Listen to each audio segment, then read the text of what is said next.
Với 2.000 mét vuông ha, nhà màng thì chúng ta sẽ có những cái gì đầu tiên trong nhà màng này. Thì đầu tiên là cái nhà màng rồi, mái này là mái chùa 2 mái. Tiếp theo đó là hệ thống cắt nắng nha các bạn nha. Đây là hệ thống cắt nắng.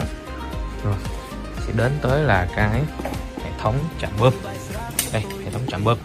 Trạm bơm này là trạm bơm chăm phân tưới nhỏ giọt, sử dụng cho cái dây băng nha các bạn nha, dây băng chiên cho trồng đất nè. Đó, sử dụng dây băng chiên trồng đất. Thì với cái diện tích này 2.000 là chúng ta sẽ chia thành 2 lô tưới. 2 lô tưới với van điện từ. Đây là van điện từ phân lô. Và thống tủ điều khiển cho điện 3 pha.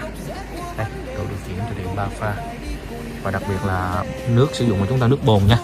Nước bồn này chúng ta sử dụng từ bơm chim.